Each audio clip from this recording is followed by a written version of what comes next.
Yeah.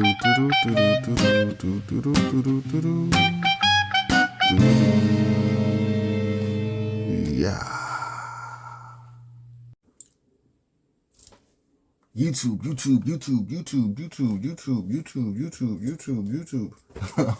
I was playing with you, man. But YouTube, what's up, baby? Back in this thing again for another review. This is Q's Insight. I am Callie, and today we're here to talk about The Mandalorian, Season 3, Episode 4, entitled Chapter 20. Another one of these chapter titles, and not necessarily like a title. But yeah. So if you've been to the channel before, you know how we do it. Started off with the premise, 3 favorite scenes, the grade, and then we on to that next one. Alright. Now, again, this is The Mandalorian Season 3, Episode 4, entitled Chapter 20. Alright, so for this episode, we start off with seeing the Mandalorians train. We're watching just like all the Mandalorians on the beach, like little front area at like New Mandalore, I would call it, training. And when I first saw this scene, I thought it was like I thought I was watching like some type of like the making of the episode or something like that. Because when you look at it, it seems weird for a second, but then you notice like, oh, these are all the Mandalorians in their training. Anyways, you see the Mandalorians training, the Mandalorians training. We see Bo-Katan watching them as they train. We also see that Grogu is training using the Force. And then what ends up happening is Mando takes Grogu to learn with the other younglings. So now he's about to train with some younglings. And we learn that one of his training buddies is going to be Ragnar, which is the first kid that on the first episode when we see that kid being crowned as a new Mandalorian youngling, and then the alligator beast pops out and starts attacking him. The kid's name is Ragnar, and we end up finding out his name and who he exactly is later on in the episode. So I'll explain it as it goes. But for right now, I'll let you know that the little kid's name is Ragnar. So what ends up happening is Grogu has to go against Ragnar in the training, and they're doing dart training. So they have to shoot each other with darts. First the 3 wins. So at first, Grogu's losing, but then Mando's like, look, like I know what you can do. Turn it up, you know what I'm saying? Or she gonna lose, bruh. That was all he needed. Grogu turned it up. Boom. Got the win on him. You know what I'm saying? I was like, all right, Grogu, I see you, baby. I see you. Bro, when they get him in a Mandalorian suit, I know he's gonna be short, so it's not gonna be like, he ain't gonna be no tall Mandalorian, but he gonna be short, but he is gonna kill people horribly. Like, this dude is gonna be, you're not gonna want to mess with him. Bro. But anyways, man, we see him training, we see that he beats Ragnar, and all is good, right? So Ragnar starts walking away. He's like going to go walk to like the little beach area or whatever where he got attacked last time by the alligator. So he's walking over there. All of a sudden, bro, this dragon type bird type creature, type pterodactyl type creature comes out, swoops from the air, grabs him, takes him away. I'm like, yo, like Ragnar is he has bad luck, bro. First he getting attacked by the alligator, then he getting taken away by this dragon beast, bro. It's like, yo, like, where is your luck at, bro? Where is your luck? But anyways, yeah, the beast takes him away, flies away with him. And so you got Paz Vizsla follows after the beast. Mando follows after the beast, and then like 2 other Mandalorians follow after him as well. So we see that they kind of get close, and then their fuel runs out as they're trying to, follow the beast. So they have to stop, and just as they stop, we then see fly overhead of them Bo-Katan in her ship. So she follows the beast, gets to the lair, and like maps out the area, maps out everything, you know what I'm saying? And then she goes and meets back up with Mando and Paz Vizsla, etc. And then they all go back to like the camp. And then she tells them, and the armor and everything like that, like, hey, I scouted out the area, I mapped everything out, I know where to go, I know where to not go.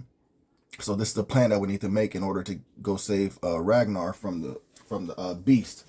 So everybody, listens in on it, and they end up making a plan to go help Ragnar. So the next day comes, Mando, Paz Vizsla, Bo-Katan, and then a few other of the Mandalorians head out to go to the dragon's lair. We see that Grogu is left behind, and he stays behind with the armorer. The armorer tells him, like, look, I know you want to leave and go with them and help them out, but you're too young. But eventually, time will come to where you will be to help out. And, you'll be great at it. You know what I'm saying? So she takes Grogu back into like the little cavern that they have over there, and she starts making armor for him. And so she makes him a little chest platelet that has the whatever that beast was that him and Mando took out on like season 1 or 2. I can't remember which one it was, but they took that beast out, and that's their insignia. So she makes him a little armor plate, little circle with the insignia of that monster. And the armor plate is kind of like how the Mandalorian has like the armor pads right there, but it's just so, since Grogu's so small, she makes one of those and puts it directly in the middle of his chest. So now he has the whole chainmail, and then over that just like a little circle of the armor, like the Beskar armor with the insignia on it. So he's getting his armor piece by piece. You know what I'm saying? He may not have a helmet yet, but he's still getting his armor piece by piece. So anyways, and also while the armor was making this armor for him, this piece of armor for him, we see him kind of go back into a state and run and reminisces on what happened when Order 66 took place, bro. And we end up seeing more and more of like how he ends up escaping, and it ends up being that Order 66 is taking place. There's like 4 Jedi in front of Grogu trying to escort him to safety. They all get taken out. And then this one Jedi that I've never heard of in my life, it's a black Jedi. I was like, and he's bald and everything. I was like, yo, Samuel Jackson? But it wasn't Samuel Jackson. I thought like they were like maybe replaced him for a second. I was like, yo, why that?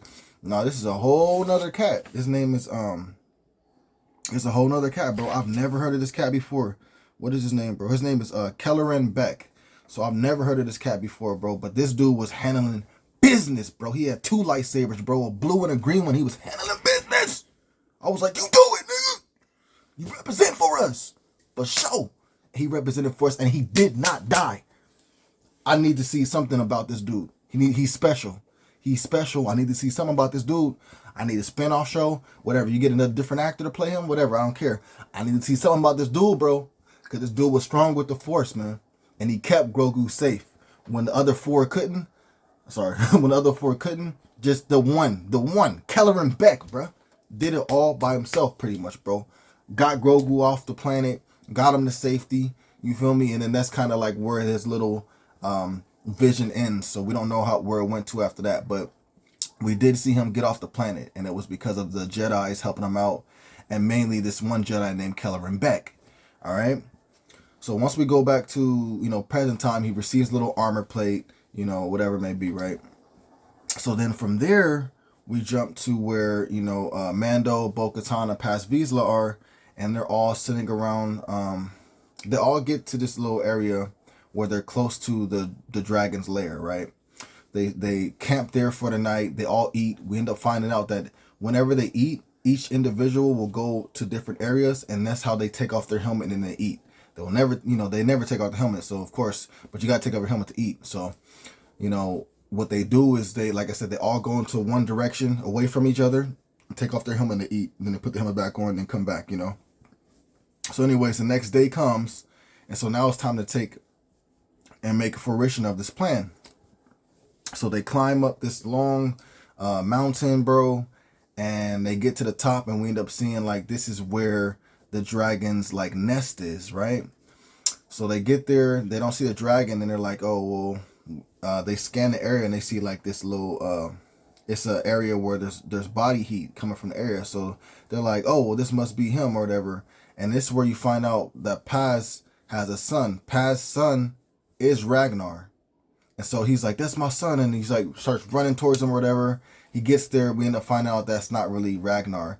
It's 3 baby dragons from the mama dragon, that she had that was sitting in a nest. So they hop out, they start trying to attack him, you know what I'm saying? Then just as that happens, the big mama comes out. The big mama dragon comes out, bro, flies over her head.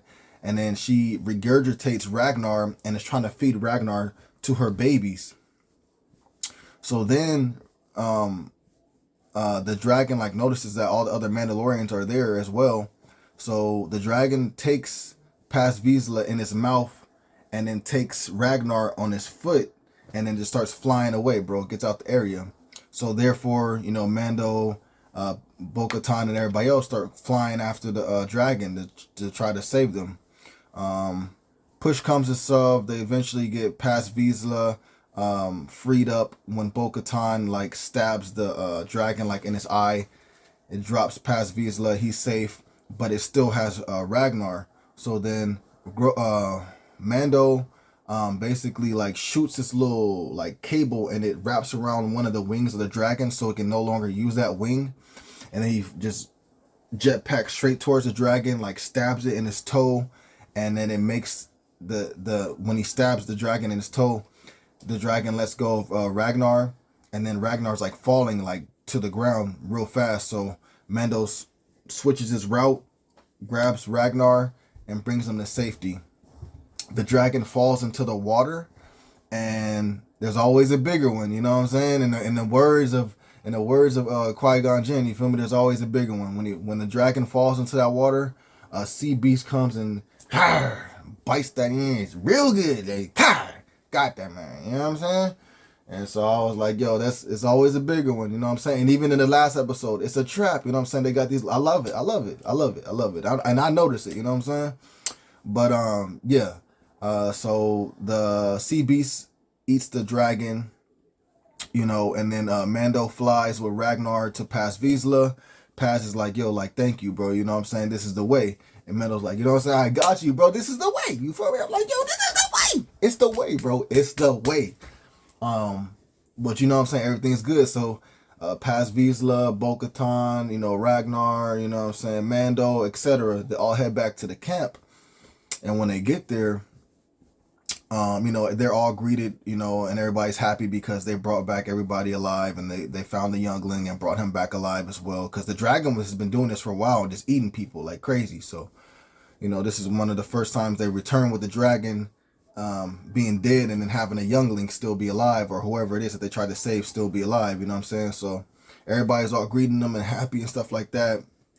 Armor walks up to Bo-Katan. It's like, look, like you've done like the ultimate service for us. You know what I'm saying? You've earned the highest honor. You saved a youngling and you brought him back here. So like, you know what I'm saying? Like, you know, congratulations. Like you don't want to be part of the creed, but you doing your thing, guy. You doing your thing. And so, you know what I'm saying? Like, it wasn't even the armorer that said this is the way. Bo-Katan said this is the way. And then the armor was like, this is the way. And I'm like, yo, she's like, it's not that she's falling in line, but it's like I think she's gaining respect for the way that, you know what I'm saying, these Mandalorians handle their creed. You know what I'm saying? She didn't have no respect because she thought they were just like all crazy. Yo, you want to take off your helmet? You know what I'm saying? But when Mando experienced that life with Bo-Katan, he realized that, you know, that side of the story is right as well. Now we got Bo-Katan visiting where Mando is, and she's like seeing like, yo, they creed is nice. You know what I'm saying? They not just some stupid fools, you know, following blindly. You know what I'm saying? They really have this type of code, and they're living by it, and it's cool. You know what I'm saying?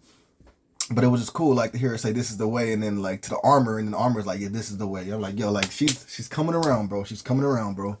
You know what I'm saying? And then, after that, bro, we see, that Bo-Katan is like, you got some more younglings to teach. And out comes from the ship the three baby dragons. So they're probably going to train these dragons to be able to use later on down in the line, you know what I'm saying? Which is dope. That's dope, bro. That's just dope as well, you know what I'm saying? And then when that happens, the armor sees that Bo-Katan lost her little shoulder little piece, right? And when I saw that happen, and when she was fighting against the dragon, I was like, they about to give her a new insignia. They about to give her a new insignia. Watch. So lo and behold, Shorty's like, I saw you lost your little armor piece. Let me come back here and make you one. So they go back there and make her one. And the armor's like, you know, what do you want your insignia to be? Do you want another night owl? Because she still has one on and it's a night owl. The other one is missing. So Bo-Katan is like, can I have two like insignias? Can the one on here be the night owl and the other one be the mythosaur? And the armor is like, yeah, of course. So she makes her the other spot, and it has the mythosaur on one side, and so she has the night owl on the other side. And it's just the whole duality of like how she's seeing life anyway. So it's just really cool. It really represents her character. And then also she tells the armor that she saw a mythosaur, and the armor is like, yeah, you know, when you fall in the Creed way and everything like that, you'll see visions of like stuff, whatever it may be. And Shorty's like, no, this was a real mythosaur. Like when we went to the mines and we were underneath the water at the save Mando, I saw like a real mythosaur. And Shorty's like, yeah, you know, da da da. So and then it ends after that. So it's like, I don't know if the armor thinks that what Bo-Katan saw was like a vision, because Bo-Katan is clearly stating that this is not a vision. I really saw it. And then the armor is like, oh, this is the way at the end. So I was like, I don't know what to think about that situation towards the end. But bro, that's basically the episode right there. 3 of my favorite scenes will be Grogu training against Ragnar. That was dope. Grogu was losing in the beginning. He turns around, he flips it around, he wins. Dope, dope, dope. My second favorite scene will be Grogu in the Order 66. Seeing how every time we go back into this mode and we see him look back into the past, we're seeing more and more and more. More and more and more is being revealed to us. Now we actually really did see how he came to escape from Order 66. And that's because my homie Killer Ram Beck put some respect on his name that rhymed. Anyways, you know, that was really cool seeing that, you know, and just I love this, man. I love this, bro. But just seeing that was cool too. My third favorite scene would be Mando, Bo-Katan, you know, etc. saving past Vizsla and Ragnar from that dragon, bro. That whole scene was dope, man. That whole scene was dope. I mean, Bo-Katan doing her thing, and then, you know what I'm saying, Mando doing his, bro. Just doing it, bro. But yeah, man, those will be 3 of my favorite scenes. The grade for this episode is going to get a 10 out of 10. My favorite episode thus far, for sure. So, yeah, that's about it, man. If you guys saw this episode, let me know what you guys thought about it in the comments down below. What were some of your favorite scenes? What were some of the things that you didn't like? Which one so far is your favorite episode out of the 4 episodes? Do you think that we're steadily increasing it with the positivity, or you think we're steadily decreasing with negativity for this season? Let me know about that in the comments down below. All right, please remember to like, subscribe, and share. As always, this is Q's Insight. I'm Callie. Till next time.